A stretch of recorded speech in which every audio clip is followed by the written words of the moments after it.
여러분 안녕하십니까? 잘 지내셨죠? 이데일리 증권시장부 이혜라 기자입니다. 날은 춥지만 시장은 굉장히 뜨거운데 여러분을 다시 뵙게 돼 반갑습니다. 인터뷰를 통해서 여러분들이랑 자주 만나왔었잖아요. 그간 1년 동안 배터리, 자동차 여러 이제 산업군들을 좀 속속들이 들여다봤는데 여러분이 관심이 있을 만한 종목군인데 제가 안 봤더라고요. 바로 K식품주입니다. 그래서 오늘은 이 K식품주를 한번 돌아보는 시간을 가져보려고 해요. 자, K푸드 하면 가장 먼저 떠오르는 기업 여러분 어디죠? 바로 삼양식품입니다. 이 삼양식품은요. 지금 주가 한번 같이 보시도록 할게요. 2024년 지금 보니까 한 5월부터인 것 같네요. 일단 4월부터 조짐은 좀 보이기 시작을 했었고 5월부터 확 뛰기 시작해서 쭉 상승하는 모습을 보여주다가 2025년 9월 그러니까 작년 9월 11일에 166만 5천 원 선을 찍고 현재는 내려와 있는 상태입니다. 고점 대비해서 오늘 주가로 보니까 118만 원 그러니까 약 30% 내려와 있는 상태라고 볼 수 있겠죠. 이 시점에 이런 질문을 해볼 수 있을 것 같아요. 지금은 사도 될까? 더 떨어지는 건 아닐까? 아니면 지금이 모아갈 수 있는 기회일까? 답이 될 수 있는 조금 도움이 될 수 있는 이슈가 있어서 같이 연계해서 살펴보도록 하겠습니다. 최근에 한중 정상회담이 열렸었죠. 여기서 여러 가지 이야기들이 나왔는데 이 식품 관련해서는 중국 쪽으로 식품 수출을 원하는 이 식품 기업들의 수출 등록과 절차가 간소화해질 수 있는 그런 이슈가 나왔습니다. 6월부터인데요. 국내 식품 기업의 중국 수출 등록 절차가 기존에 길면 2개월에서 3개월 정도 걸리던 것이 짧게는 10일까지도 단축이 된다라는 소식이 나왔습니다. 정상회담 자리에서요. 우리 식약처가 중국의 해관총서라는 곳이랑 두 건의 MOU를 맺었는데요. 식품에 대한 수출 등록 절차가 달라진 식품 안적 협력 부분을 보시면 될 것 같은데 이 주요 내용을 보시면 제가 아까 말씀드렸던 것처럼 중국 수출 식품 기업의 명단을 일괄적으로 등록을 해서 등록 기간이 축소된다라는 내용을 담고 있죠. 그러니까 그동안에는 중국에 식품을 수출을 하려면 국내 기업이 기업별로 건건이 중국 정부에 등록을 해야 했었습니다. 그러니까 어떤 품목을 수출을 할지 그리고 어떤 공장을 통해서 나가야 되는지 이런 것들을 하나하나 등록을 해야 했고요. 그리고 이 품목이 사실 많이 바뀔 수도 있는 거잖아요. 그런 경우에도 수정 등록을 하나하나 했었는데 생각을 해보시면 이 수정 등록을 하는 절차도 그렇고 등록을 하는 절차도 그렇고 매우 불편합니다. 왜냐하면 여기에 드는 인건비라든지요. 혹은 뭐 중국 쪽에 대행을 할 수 있는 대행비 이런 비용이 상당히 많이 들였기 때문에 이 비용에 대한 부담도 적지 않았습니다. 그런데 이제부터는 식약처가 국내 기업들 이 건건이 하던 것을 대신해서 일괄적으로 처리를 하게 된 것입니다. 특히나 이 등록 신청이 보류가 되거나 좀 밀리고 중단되면은 이것에 대한 뭐 재고에 대한 손실 부담이라든지 여러 비용적인 리스크가 이 기업들 입장에서는 지고 가야 될 게 연간 한 4,700억 원이었거든요. 그 부분에 대해서 이 리스크가 확 축소되는 이슈라고 보시면 될 것 같아요. 이 중국이 우리나라 이 식품 수출 규모로 봤을 때 미국에 이어서 두 번째입니다.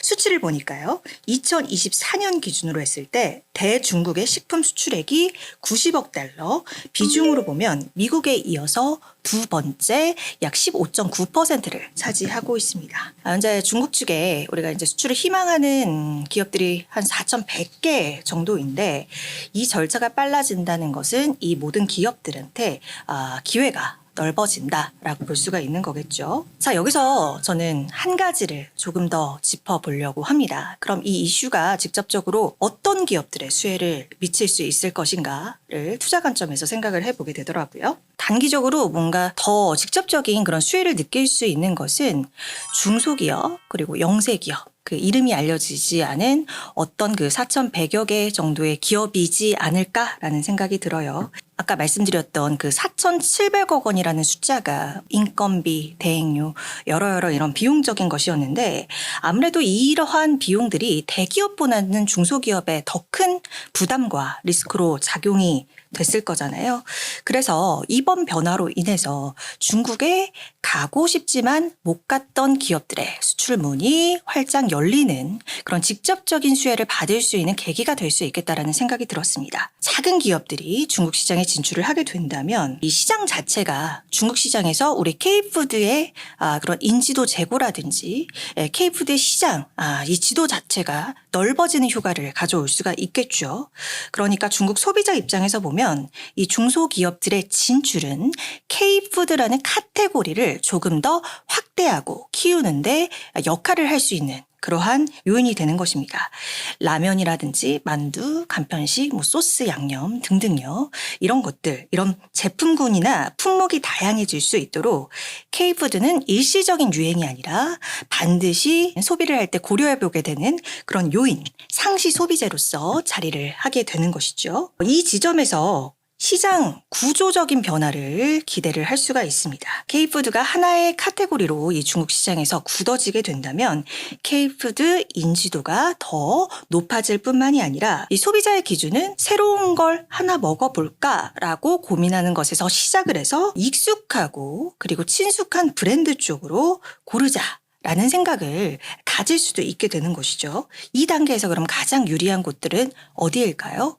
바로 브랜드 인지도라든지 유통망이라든지 다양한 품목군들을 이미 중국 시장에서 점하고 있는 대기업들이 되겠죠. 바로 여러분께서 잘 알고 계시는 삼양식품, 오리온, 농심, CJ제일제당 등 이미 유통망과 브랜드 인지도, 공급망을 갖춘 대기업들입니다. 중장기적으로는 이 이슈가 K푸드 인지도 확산을 통해서 대기업들에게 더 큰 기회를 만들어줄 수 있는 기회라고 보는 것이죠. 대표적으로 삼양식품을 볼게요.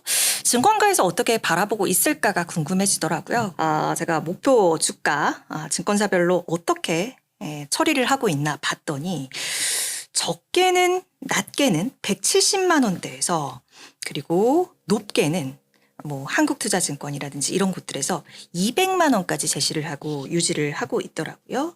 그러니까 증권가에서는 입모아서 삼양식품 더할 나위 없이 좋다 이렇게 이야기를 하고 있는 겁니다. 교보증권에서는요.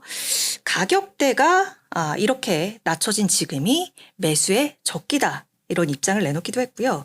KB증권에서도 비슷한 의견을 내놨더라고요.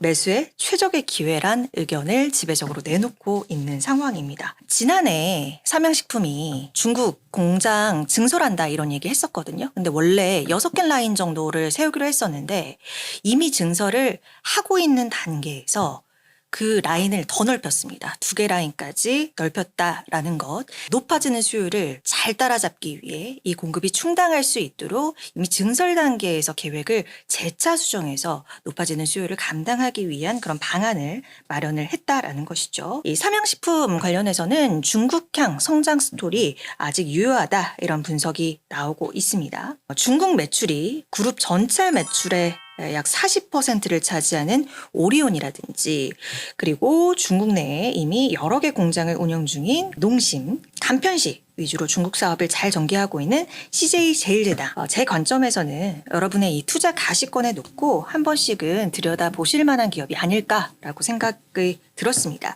물론 기업별 편차는 좀 있습니다. 그래서 제가 K식품 투자 의견 좀 정리를 해놨는데 목표가 하향이 있고 이런 곳들도 있기는 합니다. 그래서 세부적인 내용을 보시면서 기업별 편차는 확인을 하시고 투자 접근을 하시는 게 좋을 것 같고요. 중국뿐만 아니라 전 세계적으로 K푸드에 대한 관심은 어느 때보다 높아지고 있는 시점이죠. K콘텐츠 그리고 K패션, K뷰티 그 중에서도 K푸드는 이미 숫자로 그 실적을 증명을 하고 있습니다. 이번에는 이 제도의 변화, 규제 완화로 인해서 한 단계 다음 스텝을 넘어갈 그러한 계기를 마련하지 않았나 생각이 듭니다. 물론 최근에 주가는 좀 부침을 겪고 있습니다. 환율이 높아지면서 예를 들어 이 음식을 만들 때 원재료값이라고 하죠. 이것들이 이제 환율에 대한 부담 때문에 기업 입장에서는 지고 갈 수 있는 부분이 있으니 부담 요인으로 작용을 하는 것은 맞지만 지금 말씀드렸듯이 이 중국 시장이라든지 이 수출 부분의 여부에 따라서 여전히 주가 상향 그리고 퍼포먼스를 보여줄 수 있는 그런 기업들은 남았다. 라는 생각이 들더라고요. 여러분은 어떻게 생각하세요? 댓글로 그 의견 더 다양하게 나눠주시면 좋을 것 같습니다. 저희 주토피아 이데일리 증권시장부 기자들이 모두 같이 꾸려가는 주리핑룸 앞으로도 기대 많이 해주시고요. 저는 여기서 인사드리도록 하겠습니다. 고맙습니다.